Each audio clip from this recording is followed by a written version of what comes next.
Iran reiterates opposition to any foreign intervention in Syria and affirms that a solution can only be reached through dialogue and the halt of violence.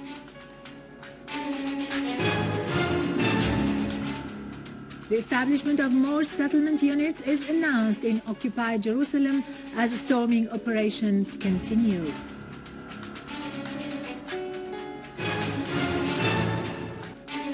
Iranian Navy maneuvers are to be carried out on a wide scale in Hormuz Strait, the Oman Gulf, and north of the Indian Ocean in the coming 2 days.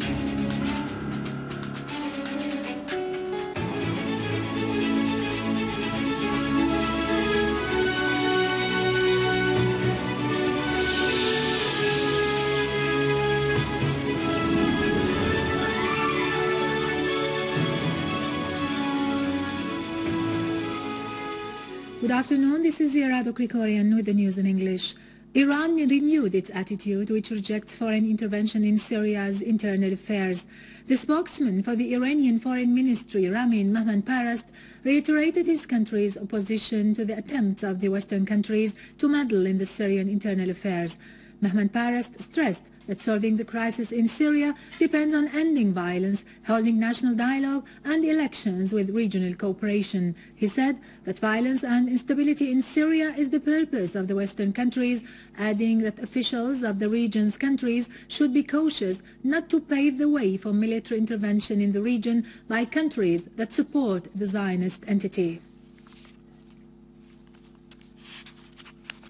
The Russian ambassador in Lebanon, Mr. Alexander Zaskin, has said his country does not accept any infringement on Syria's sovereignty or interference in its internal affairs. He asserted his country's call for the implementation of the Geneva Statement in order to find a peaceful solution to the crisis in Syria through a comprehensive national dialogue between the government and the opposition without preconditions.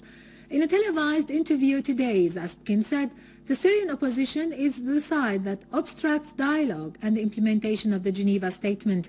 He called on the world community to pressure the opposition to respond to dialogue and to work to isolate the terrorist groups from practicing any political action. The Russian ambassador pointed out that the stand towards terrorism should be unified, adding that the constant arming and funding of the terrorists in Syria means the continuation of war, which would increase the spread of chaos in the region. He affirmed that restoring security and stability in Syria is in the interest in the region as a whole. Leader of the Indian National Panther Party and chairman of Arab-Indian Solidarity Council, Professor Bahim Singh, said that the administration of U.S. President Barack Obama is instigating the NATO to intervene in Syria through Turkey, and it is triggering violence to satisfy the Zionist entity. In a statement issued by his party today, Singh said that the policy of President Obama, like his predecessor's policy towards the Middle East, is seeking to destroy some Arab countries, most recently of which is Syria. For this reason, the instigation of war on it has been increased through Turkey, which is one pillar of the NATO. Mr. Singh urged India's Prime Minister to intervene urgently for the sake of Syria and Palestine in order to maintain international justice, peace and security. On the other hand, the leader of the Panther Party accused the U.S. of supporting Israel in its open defiance of all the UN attempts to stop the Israeli building of settlements in Jerusalem and in the other parts of occupied Palestine. The party's Supreme Council pointed out that the Anglo-American bloc is instigating Israel to defy the UN resolutions concerning the Palestinian issue, which have been neglected by the Security Council since 1967. Head of the International Commission for Human Rights, Mohammed Khan, stressed the importance of national dialogue to solve the crisis in Syria. During his meeting yesterday with chairman of the Syrian Bar Association, Nizar Skef, Mr. Khan pointed out that the Syrian people reject violence and terrorism, which is similar to what is happening in his country, Pakistan. For his part, Mr. Skef stressed the importance of internal dialogue in Syria, adding that there are some regional countries who seek to destroy Syria as a unified state.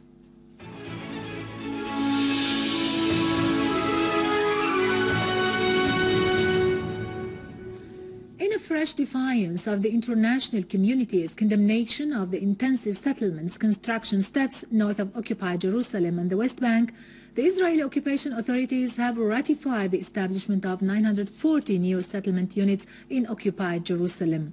The measure is taken a few days after the announcement of setting up 6,000 such units in the Holy City and others in the West Bank, bringing the number of settlement units to be established to more than 10,000 in 1 month's time. The aim is to Judaize the occupied Palestinian lands and blur their Arab identity. Meanwhile, the Israeli occupation authorities continue their suppressive measures against the Palestinian people, storming into several West Bank cities and detaining 5 Palestinians in Nablus and Tulkarm.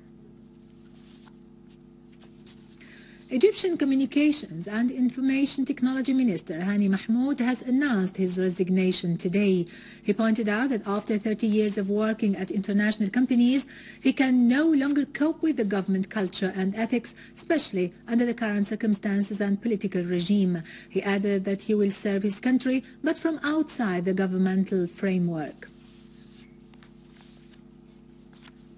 Iraqi sources said that 2 gunmen were killed in clashes with an Iraqi army east of Mosul, north of the country. The source said that gunmen in a car opened fire towards an Iraqi army checkpoint in a Zuhur area east of Mosul. The army retaliated, killing 2 gunmen. Yesterday, an Iraqi man was killed and another one injured in an attack east of al-Muqtadiyya area in Diyala province.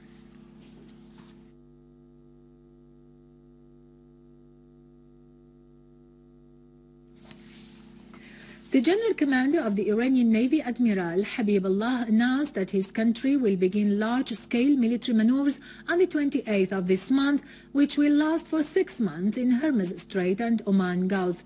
The Iranian Admiral pointed out in a press conference that his country will not allow foreign troops to be part of these drills, stressing that the Iranian ships and boats will not enter the territorial waters of the neighboring countries. He referred to the fact that the military drills will focus on combat skills and launching missiles and using helicopters and military vessels to test Iran's defensive capabilities. With this, we end our news bulletin for today. Thank you for watching. For more news about Syria and the region and to view this bulletin again, you can always visit our website in English, syriaonline.sy. And now to latest business and market news with Vani Ganjian after a short break.